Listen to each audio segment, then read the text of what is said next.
Hey guys, Dan here along with our buddy Joe. Hello. And it's Dan's big movie. It's time again for two movies, one on its big anniversary and the other one just sort of a companion piece. Supplement. And this was for July. We're going back to 1992, 30 years ago. Mm-hmm.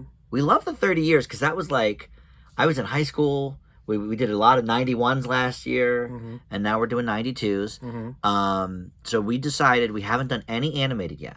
Mm-hmm. We didn't want to do Aladdin. Too obvious. True. Plus, Dan does Disney. Eventually, he'll do it. Yes. So we noticed that another movie came out this same month from the animated variety, and that is Cool World. Mm-hmm. Brad Pitt, one of his first. Well, early anyway. Very early. And then you knew the animator or the illustrator of the sort of the characters, Ralph Bakshi. Bakshi, is it? Bakshi. Bocce. And then we said, well, what can we pair this thing with? It's so off the beaten path. And then I said, well, nobody's hotter right now than Beavis and Butt-head because they've got the new movie out. They've got the new series premiering in a couple of weeks. Mm-hmm. Let's do Beavis and Butt-head Do America. And it fits. And it fits. And these are both movies that we have seen a long time ago. I saw both of these in theaters. So for me, 30 years, and Beavis and Butt-head was 96. So whatever that is, 26 years ago. Wow. And for you, probably not that long, but maybe like 15 years, give or take. But a while. Yeah. And so I thought this would be interesting. And we realized that we only had a few days left to watch this on Amazon Prime. So by the time you at home are watching this video, too late. Cool World may be off of Amazon Prime already. But Beavis Butt-head Do America, very easily accessed on Paramount Plus. That's where all of the new stuff is. You didn't see Do the Universe yet, did you? Not yet, no. It was very funny, very good. I gave it a B+. Okay. But first up, we talk about Cool World. And I was all in on this movie. You were. When I was in high school. I thought this was the bee's knees. I thought I was so hip and cool. Start of the movie. A recurring theme. And cool, yes. Cool World. It's a recurring theme of these videos when we talk about the 90s when I was like, oh, I thought I was such a badass when I did this and that. It was so cool, right, man. Romeo and Juliet. I thought that was so cool. I was so cool watching it. All right. Not so much. But that cassette. I dug out from the archives, that's what we call my basement here, the official Cool World soundtrack on cassette. I bought it for one song only, which was called Sex on Wheels by My Life with the Thrill Kill Cult. And nice. The tape is sort of probably rewound right to that spot, too. But look, David Bowie is on here. Thompson Twins, Electronic, Ministry, The Cult. Nice. Moby. Wow, early Moby. Moby. Wow, really early Moby. Couple songs from him. Another Thrill Kill Cult. All right, so there you go. I was a fan. Appropriately moody. Appropriately moody for this movie. Yeah. And it's even the name of the cassette, Songs from the Cool World. It doesn't say soundtrack. It says Songs from the Cool World. They're too hip. Yeah. So look, I was I guess in 10th grade or something when this came out, or 9th grade. So loved it. Talked about it with all my friends. Let's go to this. It was PG-13, so we could all get in. Which, looking back, this could have been R. Easily. I mean, there's a lot of sex in it. No cursing, really. No. But sex, nudity, lots of violence. Yeah. Now, some of it's cartoony violence, but pretty intense. Pretty intense. All right, so, Joe, let's talk about the plot of the movie. Mm-hmm. That's always the Joe special. Okay. But like I mentioned, Brad Pitt, this is one of his earlier roles. Yes. And we start the movie back in the day, in the, I believe, 40s. Yeah. It's after World War II, and we're introduced to Brad Pitt. Mm-hmm. He just got back from the war. He's reuniting with his mother, and things are going well, but then there is an accident on the motorcycle. His mother dies, and he seems to almost have like a break from reality, and it looks like there's this animated other world, Cool World, where there's some mad scientist character who's trying to create portals to connect the two worlds, I guess, to get through, but it kind of brings Brad Pitt in, and then he kind of adjusts, and then we cut forward to this prison where there's this guy who is a cartoonist who apparently is the person who invented Cool World. He's had a lot of comics based about it, but we know this is weird because clearly... Yeah, the timeline wouldn't match up because present day is 92, but if Brad Pitt fell in the 40s, obviously this Gabriel Byrne guy is not in his 50s, or at least would not have been an adult yet. Not really drawing too much. Yeah. So it existed. Looks like it was well established before him. So I guess he's been getting visions to inspire him. Yes. He eventually gets pulled in because I guess someone has the power to bring him in when he has these visions or whatever. So he gets sucked into Cool World, and then he gets sort of under the allure of the femme fatale. That's Kim Basinger, who is the what is her name? Hollywood. Hollywood. Hollywood. And the tagline of the movie was Hollywood if she could. The Jessica Rabbit stand-in. But we learned that they can't have sex, so that's why the tag is Hollywood if she could. Hollywood if she could. Well, they could have sex. We learned, I guess, a little bit about some things. Noids and the Toons can have sex, but it's forbidden for some reason. And Brad Pitt's become kind of a detective in Cool World, and trying to prevent Gabriel Byrne from doing this, because apparently she's tried to do this before. Right. People that have come in. But eventually it does happen. She actually wants to, I guess, become human to get into the real world where she could do more stuff, I guess, feel more alive. She does. But they start doing that, and it actually becomes more problematic. They both kind of start phasing in and out. They start seeming to be able to affect people around them as they defy logic in certain scenes. I don't know if that's part of the movie or not. We'll get to it. But then apparently she's drawn to this big beam that's at the top of the Vegas Tower, because apparently there was some guy from Cool World who had actually successfully transferred over and been able to make it work. She wants to go find the spire or whatever it is and get the power so she can do it, but that might not necessarily be a good thing and might cause the all universes to collapse, and so Brad Pitt has to join Gabriel Byrne to stop her. Yeah, that is the movie, for better or worse. Couple of background items. So the original femme fatale was with Drew Barrymore in mind, but at the time she was not much of a name because she was sort of falling, for about 10, 15 years there, she wasn't really doing much, and then she came back in the late 90s with like Ever After, Never Been Kissed. Now, of course, she's real popular again, but at the time, her star was sort of diminishing, whereas Kim Basinger was very famous. She'd just done the Batman movie, all of that. So in 1990, that was the original pitch, and then they said, "No, let's give it to somebody more famous." So Bakshi was the creator, or the animator anyway, of the new Mighty Mouse adventures in the 80s, which I remember. I think they were on Nickelodeon. And so that apparently was a big hit, and I don't know if Paramount owned Nickelodeon at the time, but they do now. But anyway, so I guess Paramount wanted to be in the business with him. So originally this was going to be a horror movie, which I can see. There's some elements maybe that are still involved there. And he also had the vision for it to be R. And Paramount said, well, we can't do that. So let's tone it down. Let's make it PG-13. Obviously, Roger Rabbit was so popular, but let's not go completely the opposite direction. Let's make it a little more adult, but not quite that much. Not alienate all the audience. And not alienate everybody. But apparently, because of all of this and the different troubles, Bakshi and Paramount was apparently fighting all the time. Sure. And I think we'll talk about it, but you can kind of see that in the final product, that maybe it's not as cohesive as they would have liked. Did they not do their research about who he was and what he does? Well, I guess because Mighty Mouse, I remember Mighty Mouse when I was a kid, the 80s version, and it was pretty friendly and family friendly and all of that. So you were telling me about some of his earlier projects. Obviously, Fritz the Cat is probably the most classic. Yeah, but Fritz the Cat and Heavy Traffic, American Pop. He also did Wizards, which is one of my favorite movies, and the animated Lord of the Rings, Fire and Ice. I've seen that. I think so. Anyway, a lot of more adult-oriented, either fantasy, right? That's like sword and sorcery stuff with naked ladies and swords and stuff, battle, or more contemporary settings which have stuff like this, but straight R with more violence and cursing and drugs and animals having anthropomorphic sex with each other. It's interesting because a lot of the style of this movie is sort of, and we talked about this when we did Dick Tracy and The Rocketeer, there was something in the early 90s where they wanted sort of this throwback 40s and 50s look. Art Deco, the early comic strips, early superhero stuff, and it's a little bit in that vein. Certainly. So anyway, he felt backstabbed by the studio, and that they had sort of gone behind his back and hired these other people to sort of make different edits and whatever. So I guess he probably didn't work with them again.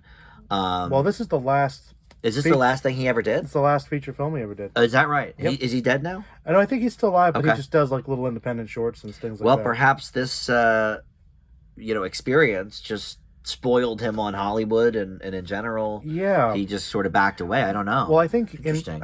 in most of his other movies he had more creative freedom, and I'm compared to this, that Yeah. makes sense. Well, and this has to be. I would have to imagine this was his biggest movie in terms of like going to as many like his most mainstream attempt at a movie, right?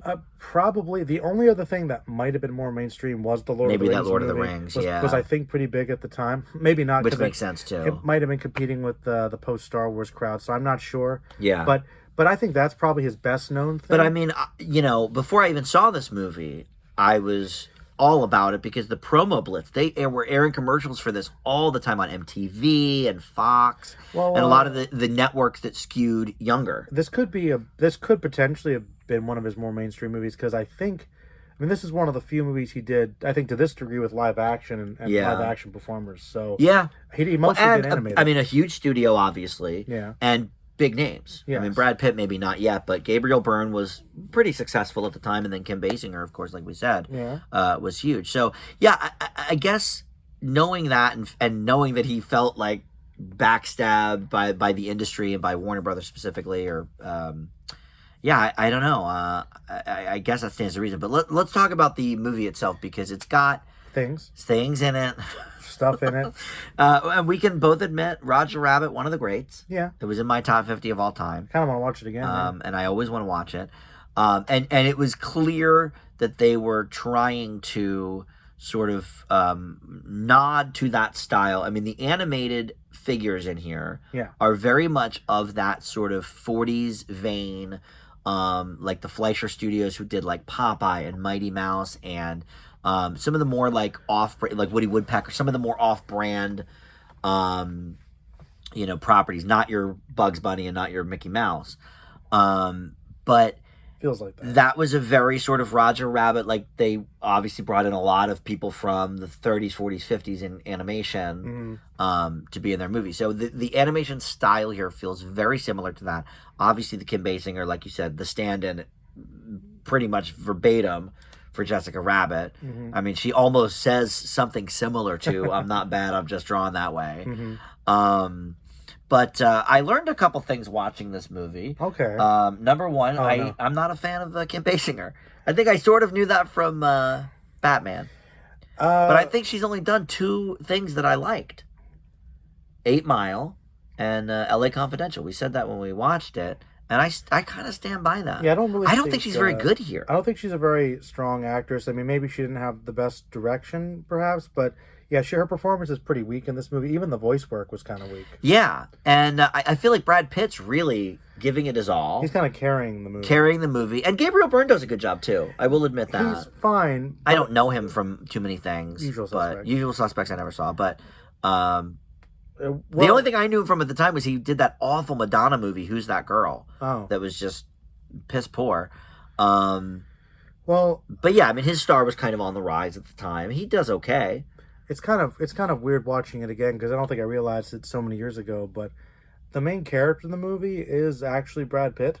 And I mean, it's almost was marketed, and it makes you kind of think it's going to be about her and Gabriel Byrne, but they're the subject of the plot. They're not really the main characters. Exactly. Yeah.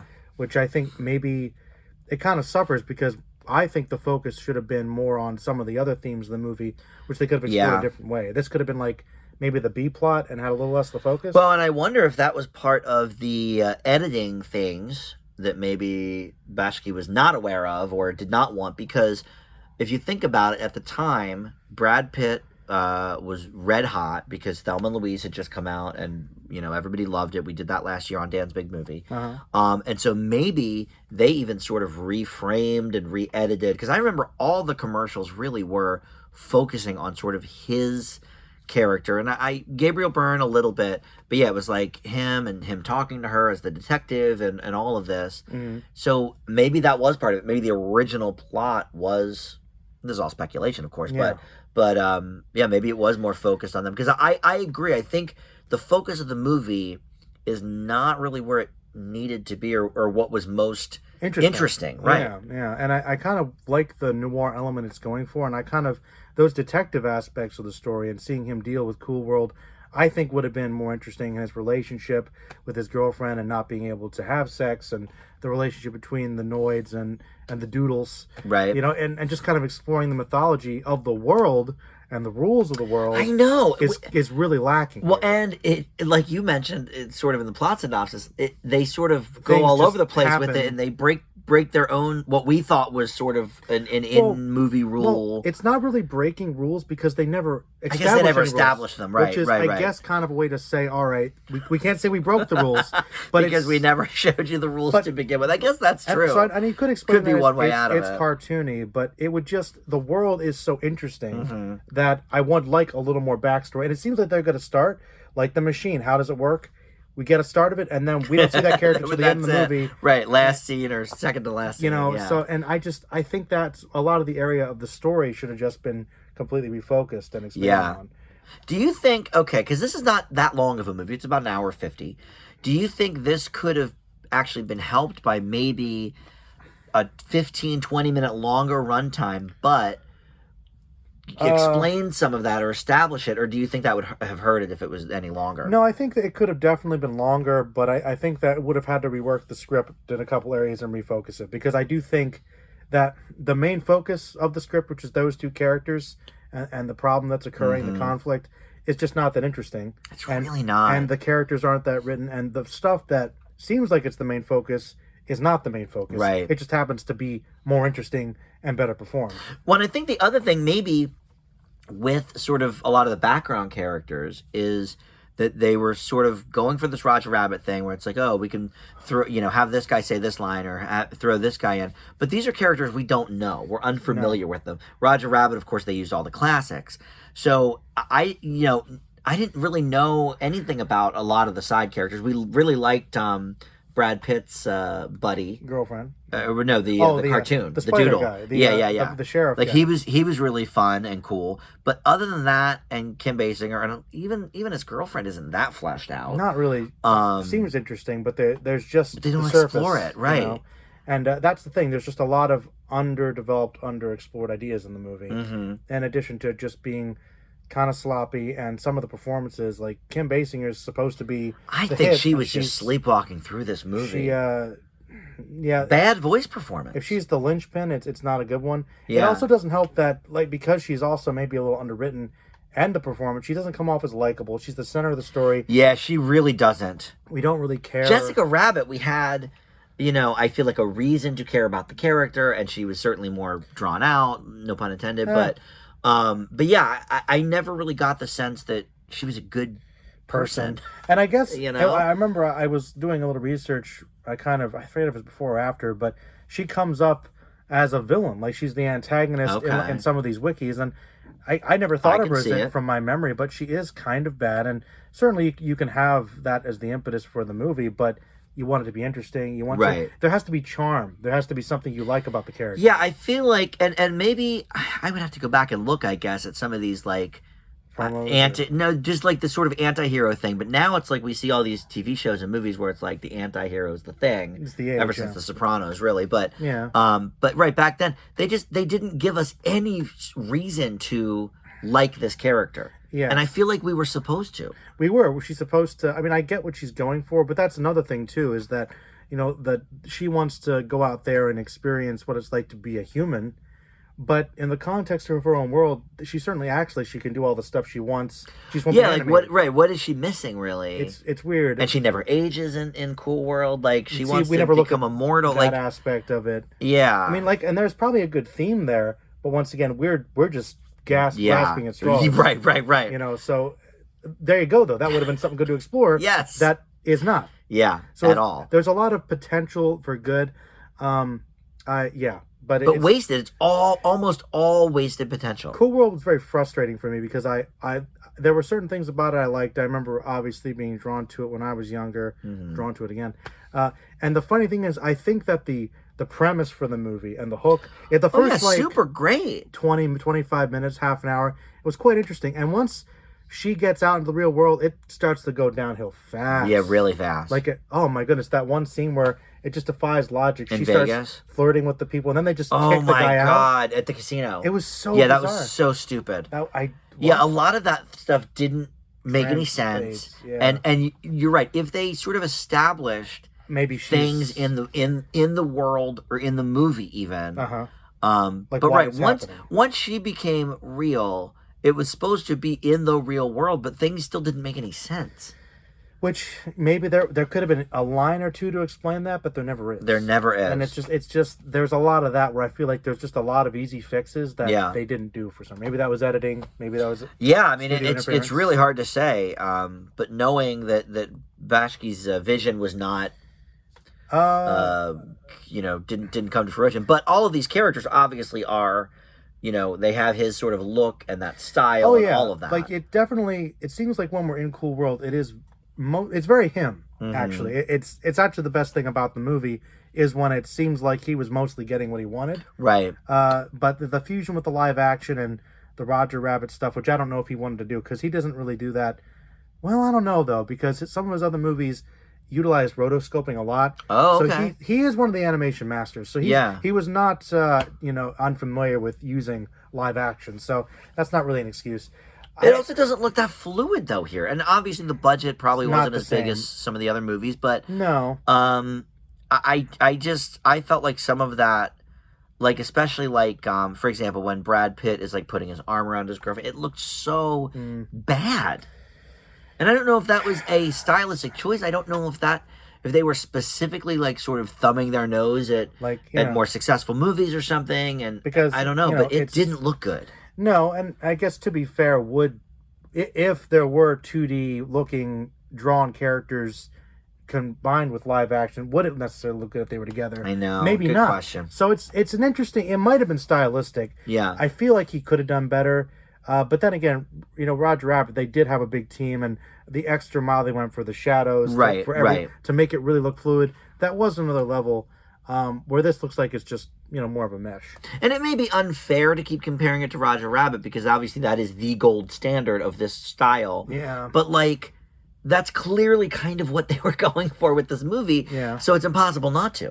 Yeah, I mean, I will say it's not exactly the same story. There are some original elements here. But even right down to the detective, it's like Bob Hoskins and Brad Pitt, they're similar. They're very similar. Yeah, so it's it's a little different. I think that the fusing of the two worlds and that's where it kind of deviates to a different plot line. Right. But then that stuff isn't very well established. Yeah, it's not explained very well. So it's frustrating. All right, well, I guess we should move on to our second feature, but let's grade this. Let's look at what people have said. Now, when you watched it originally, did you think like it was really good? I remember thinking it was okay, but I certainly never felt the need to watch it again. And me and my friends talked more about the soundtrack than we ever did the movie afterwards. I think we maybe did a couple of quotes from the trailers or something, but yeah, it's not one I ever really wanted to go back to. I mean, I was drawn to it when I was younger. I think I probably enjoyed watching it, I guess. I certainly liked it more when I was younger, I think. But I also never had a desire to rewatch it ever again. Right. Like, I never felt... I didn't think it was that great. Yeah. And when it came up on the list, I was like, oh, this will be interesting to look at 30 years later. No, and I still think it's unique. Yeah, there are things, it is unique. Things about it I like. I mean, Ralph Bakshi's stuff is still cool. I gotta watch that Fritz. But of all the movies I've seen of his, this is by far the worst one. Okay. So I was kind of like, I can understand why a lot of people say it's his worst one too. Yeah. So yeah, I'm fine with not having seen it again, and okay. I definitely don't like it less than I did. I'm gonna leave it with a C-. That's where I'm with it too. Yeah. It's not very good. And I wish I want to like it more. Well, I think maybe even though if you left everything the same, the script, everything, but you replaced Kim Basinger somebody else with maybe Drew Barrymore or whoever, it might be a little better. But her interpretation of the character, even as written, is so bad. Well, she's just not that appealing, and it's honestly her being this alluring femme fatale. It's more in how she's drawn. It's more in the appearance. It really is, rather than the performance. Yeah. All right, well, let's go to the wiki or the Rotten Okay. and see what the critics and audiences alike are saying. Now, it's got a 4% on critics. Holy crap. What? No. Now, keep in mind, here's the problem with looking at some of these older movies. Rotten Tomatoes mostly has when we look at the critics from an older movie, it's people that are watching it now, reviewing it for a Blu-ray release or something like that, or an anniversary, as opposed to just taking headlines from the original reviews or whatever. So let's see what some of these people. Now, 4% seems a little low. It was bad. I've seen worse movies than that. Even audience though is only 31%. So you're telling me that 96% of all critics disliked? Well, I guess they all gave it 49 critics and 2 were fresh. All right, Let's see if there's any quotes from the fresh ones. Yeah. The plot is too sketchy to provide much of a framework. That's true. And the only logic here is the logic of fever daydreams. Yet, in spurts, it is enjoyable. Sounds about right. Okay. And that sounds more like an average review than a good one. But and then the other one is from, believe it or not, the Christian Science Monitor. Says it has a walloping visual style, returning filmmaker Bakshi to top form. Well, I wouldn't say that's his top form, and I've never even seen anything else he did. Okay, so those were the 2 positives.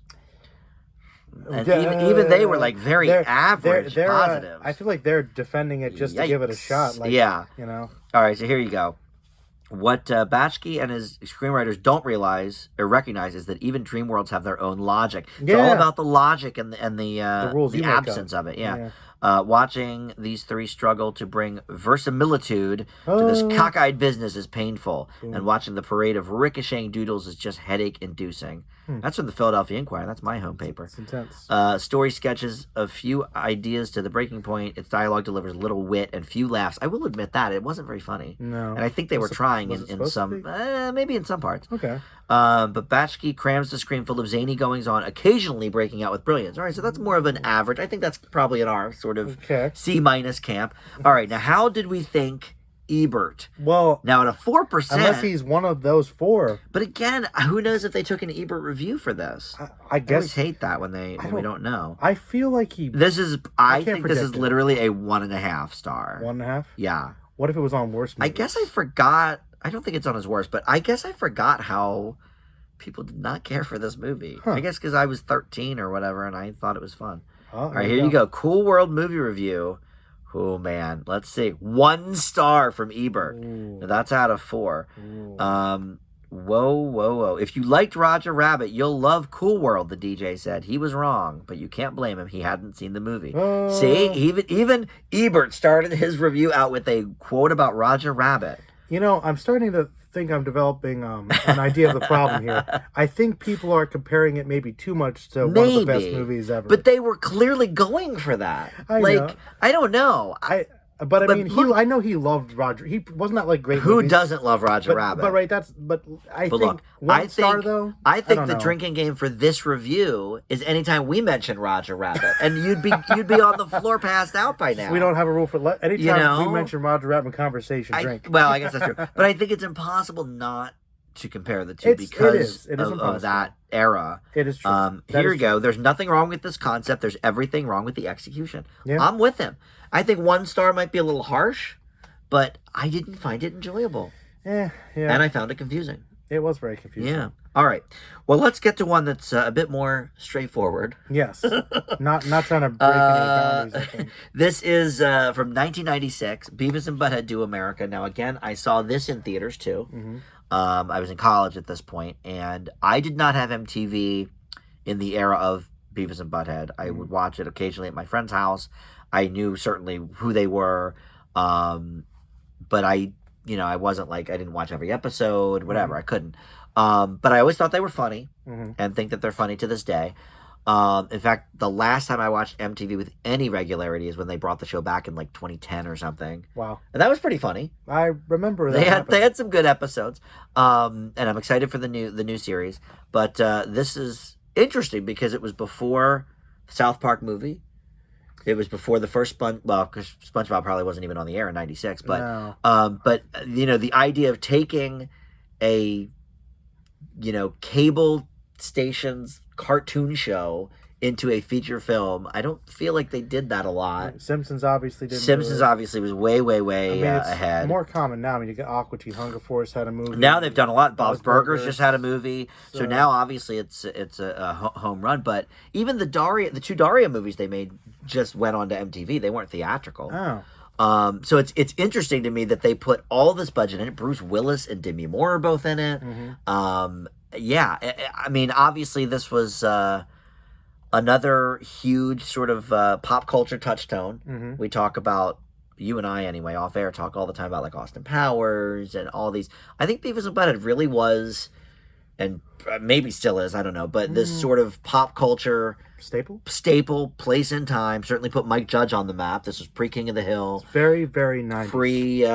Very 90s. I mean, and what's interesting about this, what was I was just listening to a podcast with somebody. Oh, it was Ben Stiller. And he was talking about how before his sketch show, he had a sketch show on MTV. And at the time, sort of the rule was, this was maybe 92, the rule was, because they were just getting into programming outside of just running music videos, that they had to have like 50% of your show had to be music videos. And so Mike Judge obviously took this concept, twisted it on its ear, because, okay, we'll show the videos, but we're going to show these guys ripping them to shreds and making fun of all the people and doing riffs. And so that was such a huge success, obviously, that it begat all these other animated properties on MTV. But anyway, that's more of a history of the show than the movie. But I saw this in theaters. Clearly a fan of it. I'm a fan, I am. But I saw the movie in theaters, thought it was a lot of fun. But again, never watched it again. Not that I didn't feel the need, but I guess I always felt like if I was going to go back, I would watch episodes. Sure. You know, because I feel like this is a pretty threadbare plot, you know, for a movie. And some of it was just sort of random, you know, like when they played the Love Roller Coaster song. It was just, it was a music video, basically. It wasn't, they sort of broke from the movie to do the video. Which is kind of in keeping with what their whole thing is, with the theme. So. But this was a pretty big hit, by the way. Let me see what the how much it made at the box office. It was made for $12 million and made $63 million at the box office. So that's pretty good. More than a 5-time return. Should have done another. They did, and they finally did another one earlier this year. What did Cool World? We should look at what Cool World did, because I bet that was a bomb. Probably. I think that was a bomb-o.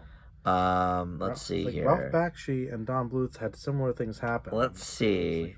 Cool World was budgeted at $28 million and made exactly half of that.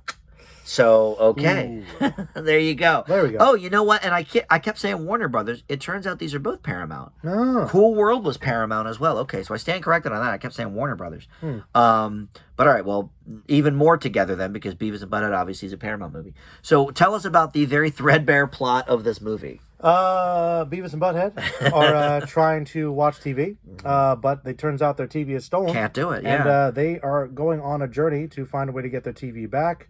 And they come across a guy that tells them that he will hire them to do his wife, which they misinterpret. He meant do a hit on her. Put a hit on her, and because there was a bit of swapped identity misunderstanding for thinking that they're hitmen. And this was Bruce Willis. Bruce Willis was that guy, and really they go chasing this woman down, who's Demi Moore, I guess, who's also kind of a femme fatale. Yep. Who apparently is also like a terrorist who stole something from the military.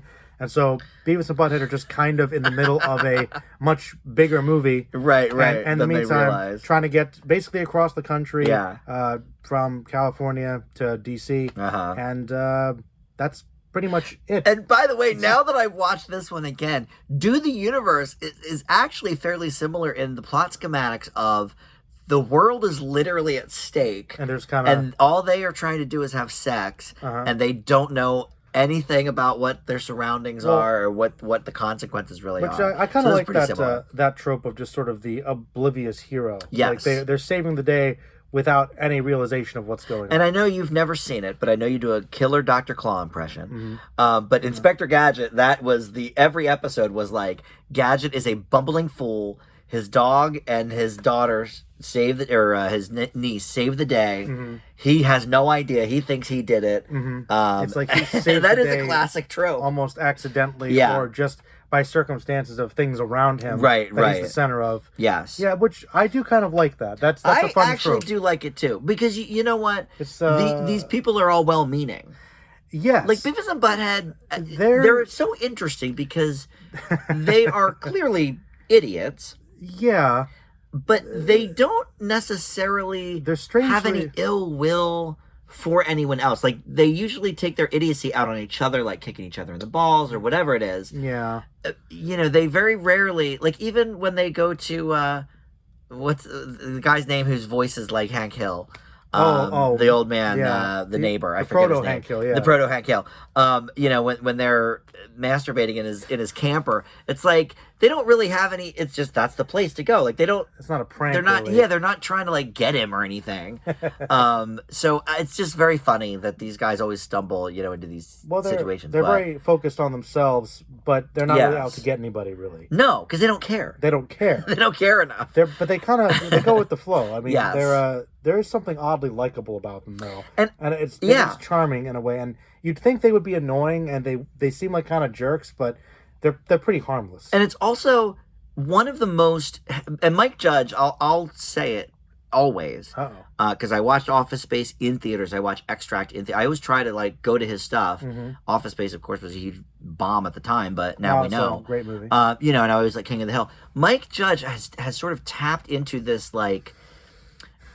You know, every every man experience, and it seems so silly to say about Beavis and Butthead, but they actually are so like kind of realistic in what teenagers really think about and what they are like, and you know, they think about sex, they think about themselves, they think about, you know, TV and food and pop culture, and you know, they never think about the bigger picture consequences of the world around them. Yeah.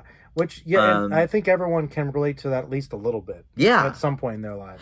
And like you said, you would think it would be annoying especially with the constant, like, you know, like, and yet it makes me laugh every single time. Literally, like, it just doesn't get old. That's all they have to do is just make those effects. I and I find it funny. It's crazy. And this movie just, you know, amps that up to the nth degree, and they comment on anybody saying, you know, he said whole. like, it's just so funny still, and I don't know how, because I don't know how it's stupid, but it's weird because it goes on that fine line between just potty humor, but it's kind of oddly wholesome. It's not. It really is. It's not. There's definitely a level that maybe other shows breach. Like, I feel like South Park, and I like South Park. South Park goes, but all I the way. feel like they go 150% with it, and they try to be offensive to you know, and they don't offend any one group, they offend everybody, and that's sort of their thing, and that's fine. Well, that's the funny thing about Beavis and Butthead, because I think it's one of those branches of the adult animation comedy tree that I feel like it's a stepping stone. But it's also very antiquated by comparison. Like, I remember when people were talking about, when I watched the Beavis and Butthead movie, it was like, oh man, you know, because I'd seen it obviously years and years after it came out, and somebody made a comment about it like, oh, you know, is going to be kind of questionable. It's Beavis and Butthead, and I'm thinking, I've seen much worse than that. Right. You know, it's just... Even my mom, so like I said, we didn't have MTV, but we were on vacation, and the hotel room had MTV, and so we watched Beavis and Butthead, and even my mom, who is... kind of, I don't know, she does not like potty humor, none of that. She even thought it was funny. David Letterman was a huge fan. He has a cameo in this movie. And so it really, for whatever reason, they just struck a chord with people. And, you know, for this movie specifically, it's very quick. It's 83 minutes, I think.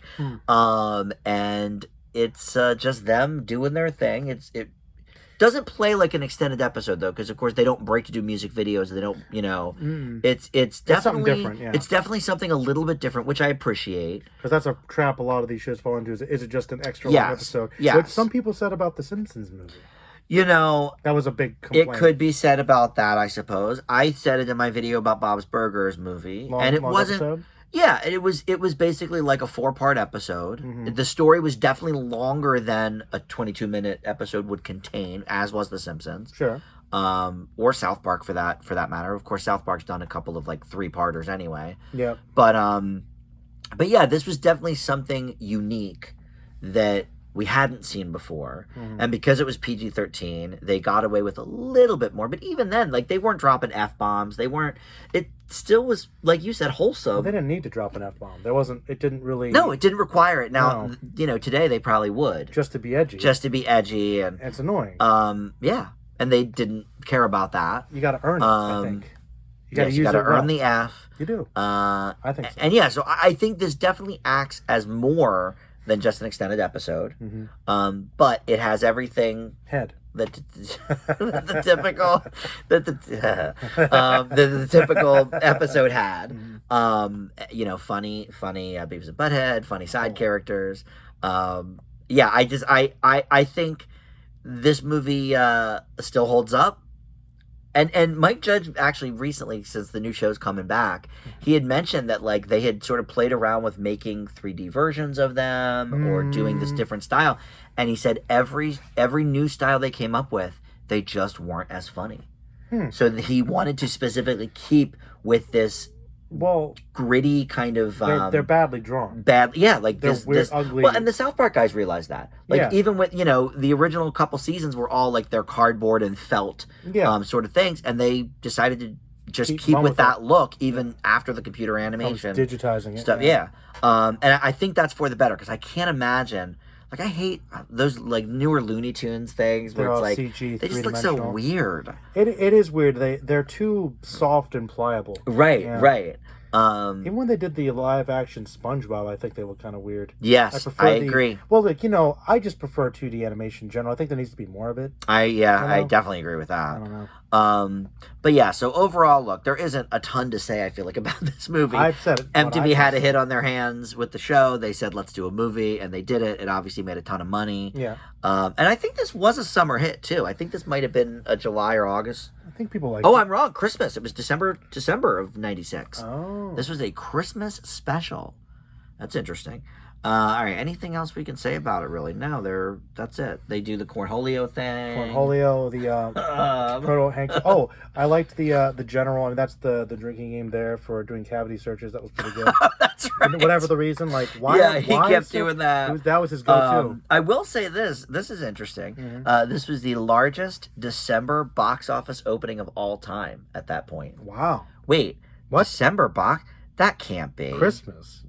Really? Wow, I guess so. What? Maybe Christmas wasn't such a big time for movies. In 96? I feel like most of the big Christmas movies, if you think back, most of the big Christmas movies, I think, were released in November. Like Home Alone Thanksgiving came out in November. Santa Claus came out in November. That's fair. So maybe it was only in more recent years? Well, this is on Wiki, so maybe that's not true. Remember, this isn't the best source for information. That feels pretty true, I guess. Huh. Interesting. Wow. Interesting. All right. All right. Well, look. Yeah. I mean, this will be a short Dan's big movie, because I feel like there's not much to say. We love Beavis and Butthead. It's good. I graded a B+.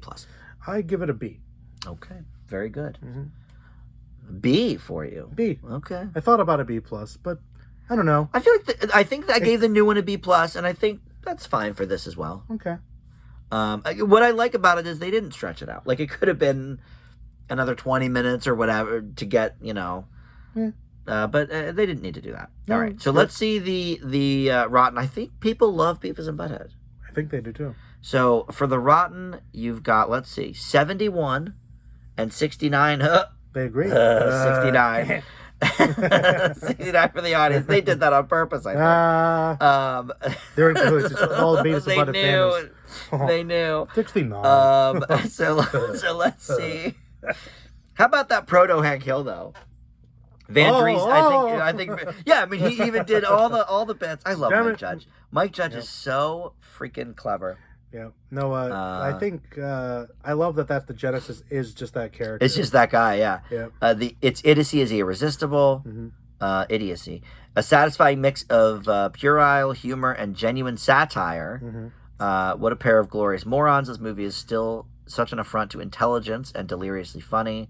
Here's a negative, but still a 2 out of 4, so not terrible. Some undeniably funny bits are spread out over a movie that's redundant and juvenile. Well, it's going to be juvenile. I can't fully argue that. Yeah, I can't deny that it's going to be juvenile, but if you all right, here's a couple of the other negatives. It's hard to laugh at comic protagonists who are evil, stupid, and ignorant. They're not evil. Though. They're not evil. They just don't know what they're doing. I just don't find these guys funny. All right, well that's personal preference. It's as good as any animated feature about 2 teenage morons could hope to be. Oh, he doesn't like that concept. Here's a 2.5, but it counted as negative. 2.5 out of 4, much better than I expected. I would call that. I'd call that a positive review. For those who like the MTV series, be prepared for the wet dream of the big screen to be a letdown. Oh. I think it's made for the fan for sure. Oh yeah, if you're a Beavis and Butthead fan, this is for you. Now, what do you think, Ebert? He liked it. 2. Do you think he liked it? 2. Yeah. All right. Yeah. I'm gonna go even higher. 2.5. I'm gonna go 2.5 on 2.5. Ebert. Okay. Let's see here. Search the movies. His website is literally one of the worst. Yeah. I hate it like so much. The thing up there too. I've got the thing up there from last month. Yeah. Which he thought was okay. He thought it was only okay. I know. Well, he didn't know. No, many people didn't at the time, which we learned. That's the thing. That's the thing in a nutshell, really. Yep. All right. It's Beavis and Butthead. Let's see. Is it not going to tell us? Did he not review it? He might not have reviewed it, actually. Because you don't think he saw everything. No, I mean, he tried. But, right, does that seem like something he would have seen? Maybe not. Well, he was doing at the movies at the time, so I think, would Siskel have seen it too? I don't know. Yeah, it's a good work question. Their schedules out. All right, well, maybe not then. Wait, maybe not. Well, maybe not, actually. All right, well. I think he probably would have thought it was... I think 2.5 he would have given it. I think he would have thought it was Is my idea. All right, well, here we go. Wait, he did do it. I found it, see? 3 stars! Big I fan. told you, I bet he liked it. Big fan. All right, it would be easy to attack it as ignorant, vulgar, depraved, and repulsive, and it is, but that is the point. Mike Judge's characters reflect parts of the society that produced them. I really do think these are 2 of the most, realistic kind of, even though they're so stupid. But, yeah, well, all right. Yeah, there could be something there. A lot of AC/DC music in it, too, because he wears that shirt. All right. It's widely but wrongly believed that Beavis and Butthead celebrates its characters and applauds their sublime lack of values, taste, and intelligence. I believe Mike Judge would rather die than share a taxi ride to the airport with his characters. Yeah, but I mean, I don't know. Yeah, I don't think he made them to be loved as... you would want to hang out with them as paragons of good behavior. Yeah, pinnacles of society, right? No. All right. So that's it. This is a pretty quick one, but not much to say about Beavis and Butthead, I suppose. Great. Yeah, it's a good movie. Yeah. Good movie. All right. So next month is a big question mark because we had talked about maybe doing Dirty Dancing for the 35th. But we'll have to look at some other things. What's the other one? We talked about maybe pairing it with Pretty Woman. Is it another dance? We could do another dance, but we could do Fame or Flashdance, both of which I've never seen. What's the one? Or Footloose. Yeah, Footloose. Yeah, that's the one about dancing. We could, we could do Footloose and 80s dancing. 80s dance movies, maybe. All right. Well, we'll think about it. We have most of the rest of the year planned out, though. But if you do have an idea for August, it's got to be on a 5 or 10 year anniversary platform. Let us know. I think Dirty Dancing could be fun. You've never seen it? And I've only actually seen it once, which is, I know, insane. Is that Patrick Swayze? Swayze, Jennifer Grey. I don't know who the parents are. I forget. But yeah, it's one of Swayze's big early ones, really. Okay. Before Ghost. So possibly. But anyway, Joe, thank you as always. Thank you. And we'll see everybody next time. Bye.